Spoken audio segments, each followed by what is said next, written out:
Colossenses capítulo 2, vamos ler os versos 6 e 7. Nos nossos cultos matutinos e vespertinos, temos conversado sobre a vida de Davi e também sobre a epístola de Paulo endereçada aos Colossenses. Hoje, tanto pela manhã como agora à noite, vamos conversar sobre aquilo que podemos e devemos aprender com o texto de Colossenses. Colossenses capítulo 2, nós vamos ler os versos 6 e 7. E eu peço a ajuda de vocês para lermos esses dois versículos preciosos do Novo Testamento. Vocês me ajudam? Vamos lá? Ora, como recebestes Cristo Jesus, o Senhor, assim andai nele. Nele radicados e edificados e confirmados na fé, tal como fostes instruídos, crescendo em ações de graças. Amém. Essa passagem do Novo Testamento, esse trecho da epístola de Paulo endereçada aos cristãos da cidade de Colossos, chama a nossa atenção para a necessidade do progresso espiritual. Devemos progredir para não regredir.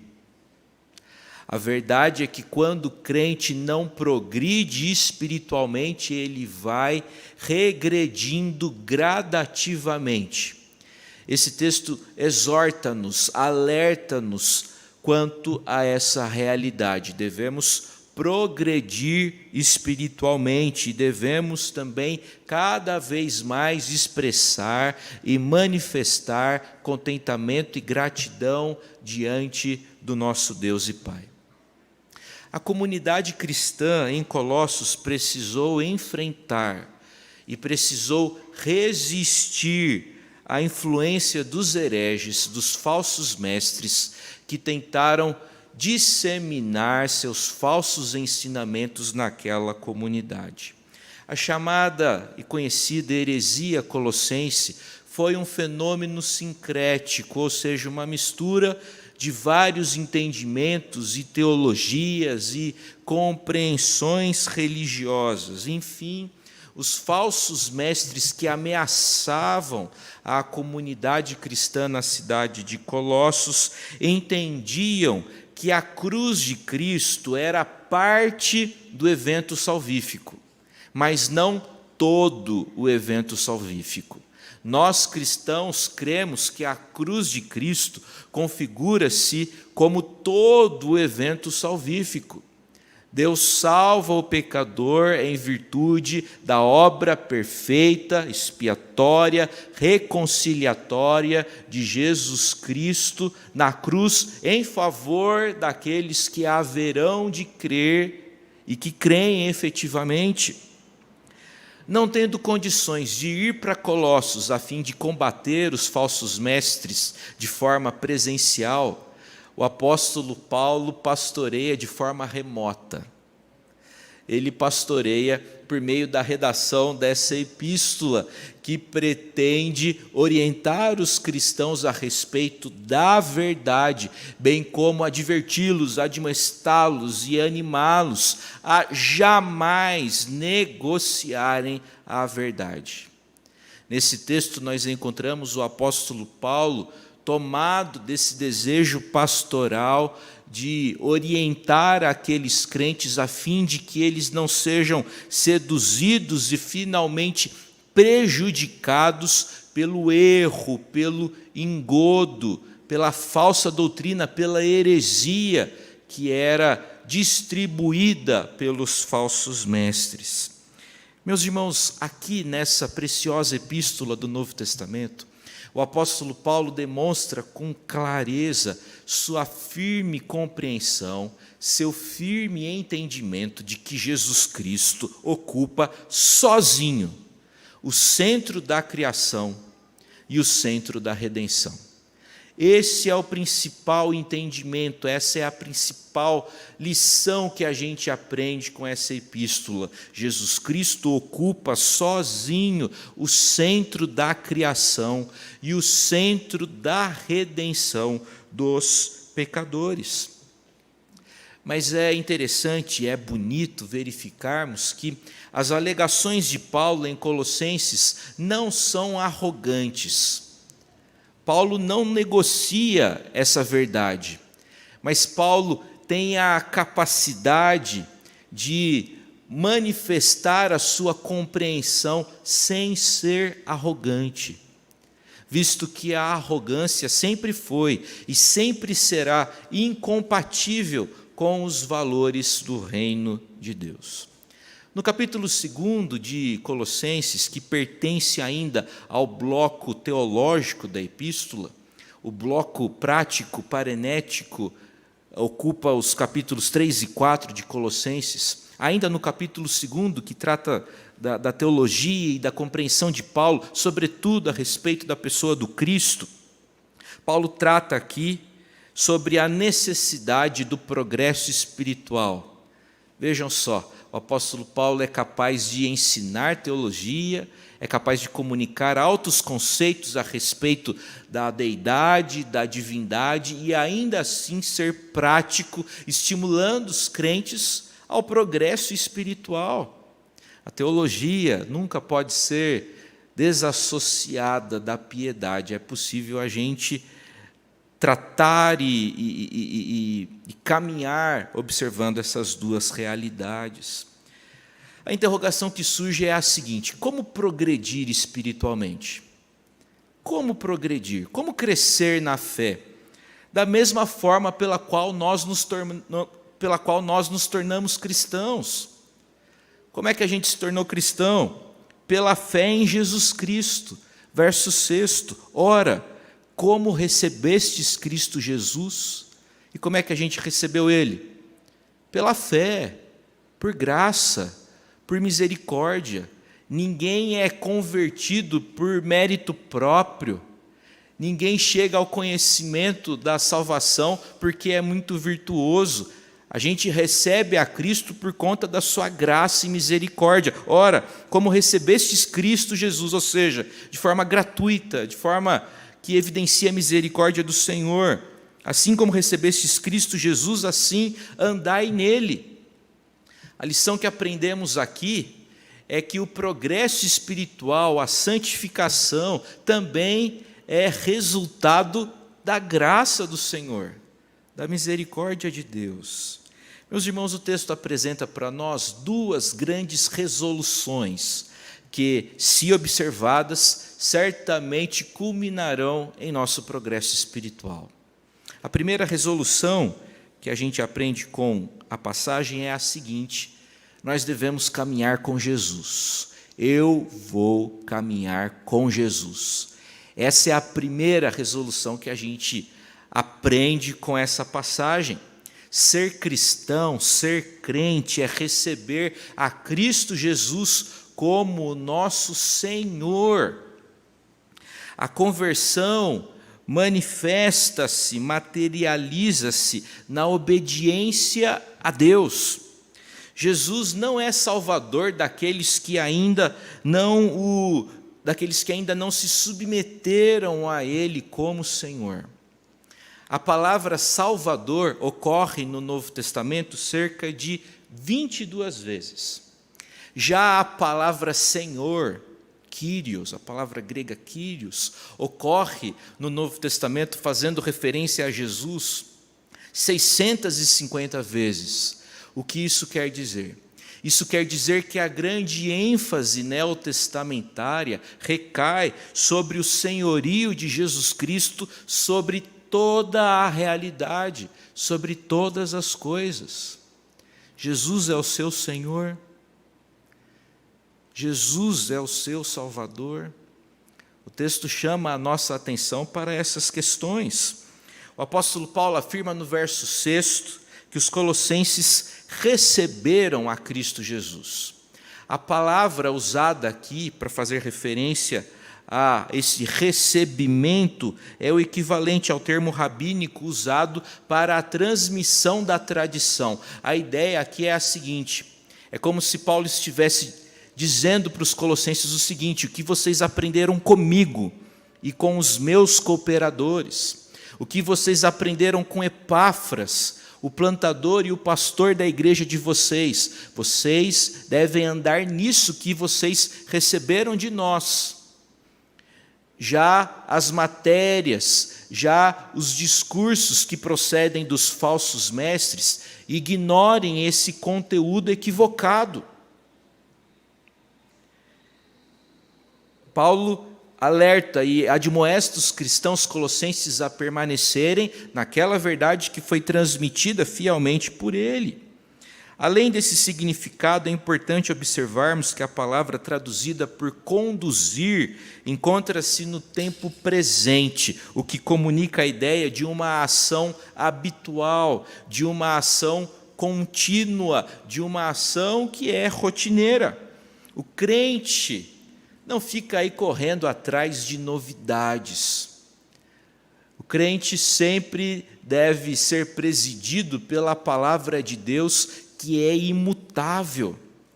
Se a palavra procede de um Deus cujo atributo é a imutabilidade, Deus não muda, nós mudamos, e é bom que a gente mude.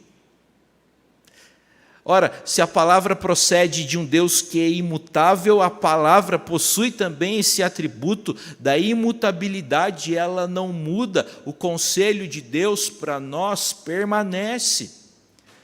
Os crentes colossenses, assim como nós, crentes jundiaenses, não devemos ficar aí correndo atrás de novidades, mas sempre nos voltarmos e sempre priorizarmos e sempre nos recordarmos da palavra do Senhor.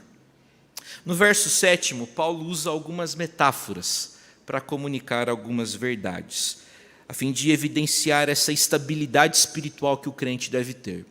A primeira metáfora remete ao mundo da agricultura. Paulo diz no verso 7, nele radicados. A ideia aqui é que o crente tem raízes profundas que alcançam o próprio Cristo. O crente está e deve estar enraizado em Jesus Cristo. Devemos estar radicados em Jesus Cristo, longe de sermos como a palha que o vento dispersa. Essa é a descrição do Salmo 1 a respeito da condição dos ímpios. Os ímpios são como a palha, um subproduto vegetal desidratado, que o vento dispersa, joga para longe. Essa é a condição dos ímpios. Mas o mesmo Salmo 1 afirma que os justos são como aquela árvore bonita, plantada em solo bom e que no devido tempo dá o seu fruto. O crente é essa árvore plantada no bom solo que é Jesus, cujas raízes alcançam o próprio Cristo. Eu gosto muito de árvore. Não sou bom com plantas. Aliás, as plantinhas lá em casa não têm vida muito longa. Mas apesar de não ser bom com as plantas, eu gosto das plantinhas. E gosto das árvores. Quando eu viajo, eu gosto de olhar para os campos e ver as árvores. Eu gosto também quando no meio da cidade a gente encontra aquelas árvores com raízes grossas, com troncos largos. Eu gosto de ficar também na sombra da árvore. Não tem sombra melhor do que sombra de árvore, não é mesmo? O apóstolo Paulo está dizendo que o crente deve ser como essa árvore grande, com raízes grossas e que estão ali firmadas no solo que é o próprio Jesus, nele radicados, nele plantados. E Paulo prossegue, a próxima metáfora vem do mundo da arquitetura. A primeira metáfora vem do universo da agricultura, a próxima metáfora vem do universo da arquitetura. Paulo diz que os crentes estão edificados em Jesus. nele edificados. Isto é, os crentes formam um verdadeiro edifício. Aliás, essa imagem da igreja como um edifício é muito comum, é muito frequente, é muito regular nos escritos paulinos. Eu e vocês, juntos, sozinhos isso não rola, isso não acontece, mas juntos nós formamos um edifício que glorifica o Senhor. Devemos estar enraizados em Jesus, nele radicados e nele edificados. Nosso Senhor Jesus Cristo, no Sermão da Montanha, ensinou para nós, ensinou para os seus discípulos, que nós devemos construir a nossa casa sobre a areia, não é mesmo? Não, devemos construir a nossa casa sobre a rocha. E com essa edificação construída sobre a rocha, pode vir a chuva no telhado, os ventos nas paredes, água no alicerce, que a casa permanecerá.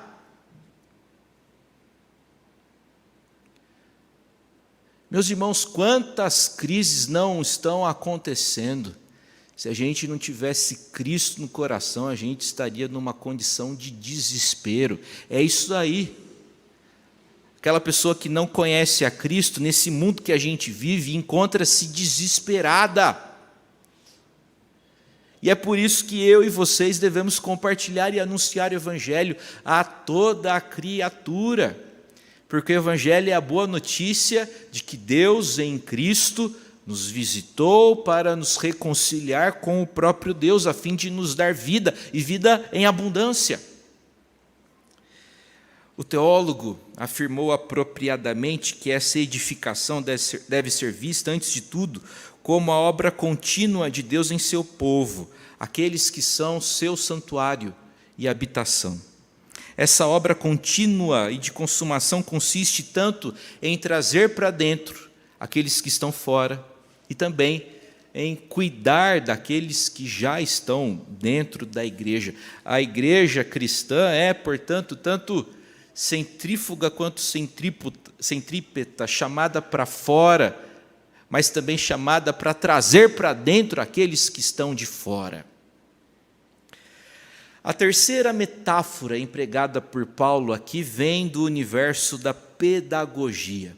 Chamo a atenção de vocês para os verbos confirmados e instruídos.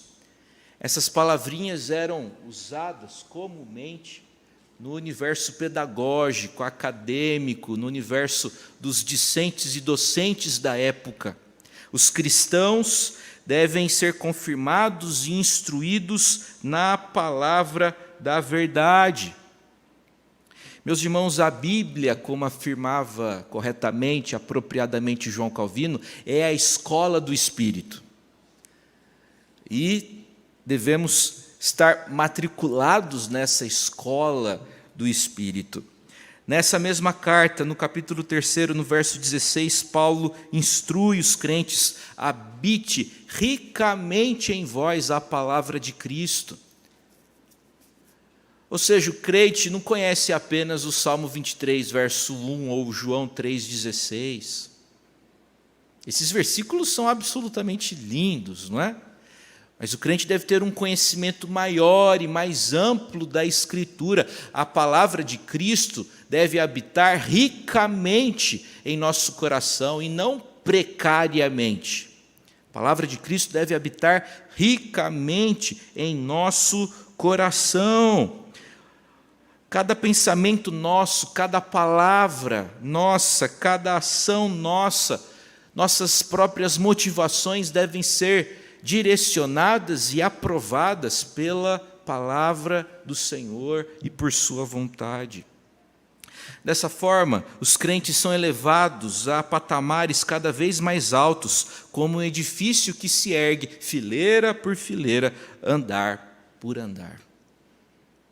Cresça para não regredir. Essa é a lição do apóstolo Paulo. Devemos progredir, porque quem não progride no campo espiritual, regride. Segunda resolução que a gente aprende com a passagem: Vou ser grato. A primeira resolução que vai certamente culminar em progresso espiritual, eu vou seguir Jesus. Segunda resolução, vou ser grato. O verso 7 encerra-se com essa expressão, crescendo em ações de graças. Crescendo em ações de graças. Repare que o apóstolo Paulo não instrui os crentes colossenses a começarem a ser gratos. Paulo não está falando, gente, gratidão é importante, viu? Eu não vi gratidão em vocês até agora, então fica aqui a dica, gratidão é importante. Não é isso, Paulo não pede para que Deus desperte a gratidão nos colossenses, como se a gratidão não existisse ainda. Paulo pede para que eles cresçam em ações de graças. Indiretamente, o apóstolo Paulo está ensinando para nós a seguinte lição: é absolutamente incompatível, é um contrassenso o indivíduo que se declara cristão, mas que não manifesta gratidão. É um contra-testemunho a pessoa que afirma que é cristã, mas que vive insatisfeita com tudo e com todos. Os colossenses não vão começar a ser gratos. Eles devem crescer em ações de graças. A palavra crescendo aqui comunica a ideia de um rio que vai recebendo outros afluentes e tornando-se cada vez mais caudaloso e cheio. Na vida do crente deve ser assim, a gente já é grato, mas a gente vai recebendo esses afluentes e a gente vai se tornando cada vez mais grato, mais contente por aquilo que o Senhor tem feito em nossas vidas. O crente não pode ser murmurador. Aquele cara que reclama de tudo, aquela pessoa que reclama de tudo e de todos. É chato a convivência com pessoas que são ingratas e insatisfeitas, porque a gente tem condições facilmente de prever qual é o assunto dela, não é mesmo? Puxa, fulano vem aí, ele vai reclamar de alguma coisa. Não seja assim. O crente não se enche com murmuração, com insatisfação, com queixa, mas com ações de graças. A gratidão é aquilo que completa o circuito por meio do qual as bênçãos caem em nossos corações e vidas e retornam ao doador na forma de adoração interminável, amorosa e espontânea. Gratidão consiste, prezados irmãos, em voltarmos ao doador das bênçãos. Gosto bastante daquele texto registrado no Evangelho de Lucas, que diz que certa feita Jesus curou 10 leprosos, de uma vez só. E o texto de Lucas apresenta para nós uma estatística que eu considero alarmante, assustadora. Porque, de acordo com aquela história, dos 10 que foram totalmente curados e renovados, apenas um voltou para agradecer a Jesus. Eu não sou muito competente em matemática, mas essa continha eu consigo fazer. A estatística apresentada pelo evangelista Lucas é que 10% das pessoas que são abençoadas pelo Senhor voltam para agradecer. Certamente o texto não pretende apresentar para nós essa estatística, né? 10%. A ideia é de que muitos são aqueles que são abençoados e não agradecem. Gratidão é voltar ao doador das bênçãos. Gratidão consiste em reconhecer sempre que toda dádiva, habilidade e talento não é resultado de capacidade humana individual, mas expressão da bondade do Senhor. A gratidão é uma grande virtude, porém a ingratidão é um delito muito vil. Ingratidão é pagar o bem com o mal. Ingratidão é desprezar quem outrora prezou você. Ingratidão é desprezar quem prezou você, é pagar o bem com o mal, é dar as costas a quem estendeu a mão para você. Ingratidão é feio. E é justamente por isso que os crentes devem ser gratos. A gratidão permeia todo o ensino e toda a prática do apóstolo Paulo. De acordo com os estudiosos do Novo Testamento, muito possivelmente, o primeiro escrito de Paulo foi a primeira carta endereçada aos Tessalonicenses. E já nessa primeira carta encontramos o conceito de gratidão. Já nessa primeira carta encontramos aquela recomendação que está registrada em 1 Tessalonicenses, capítulo 5, verso 17. Em tudo dai graças, porque esta é a vontade de Deus em Cristo Jesus para convosco.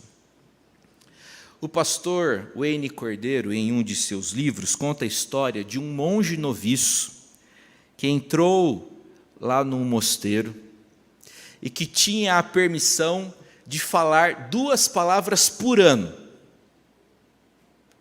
Então imagine essa situação. O menino entrou lá no mosteiro, é um noviço, e ele pode falar apenas 2 palavras por ano. No final do primeiro ano, o noviço compareceu diante do bispo, e as 2 palavras escolhidas foram as seguintes: cama dura.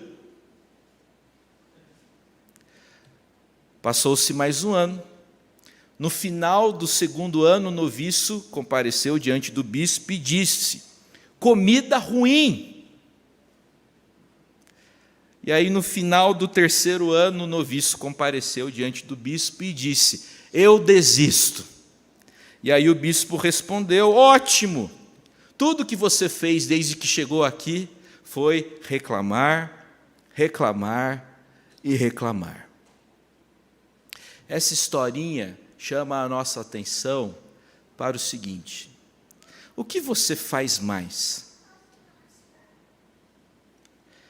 Você mais reclama ou mais agradece?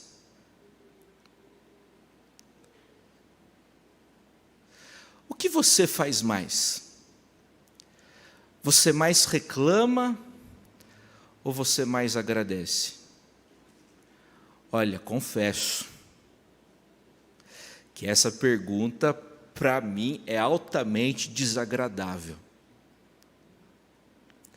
Porque se eu for sincero mesmo, sincerão mesmo, a resposta mostra e revela que eu não sou grato como deveria ser.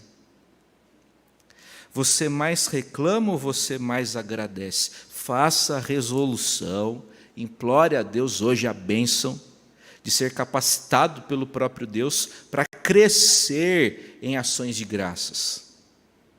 É isso que a gente lê aqui, devemos crescer em ações de graças.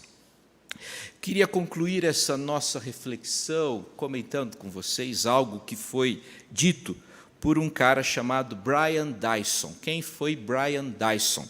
Brian Dyson foi o ex-vice-presidente de operações da Coca-Cola. E no ano de 1996 ele fez o discurso de abertura do ano letivo da Georgia Tech.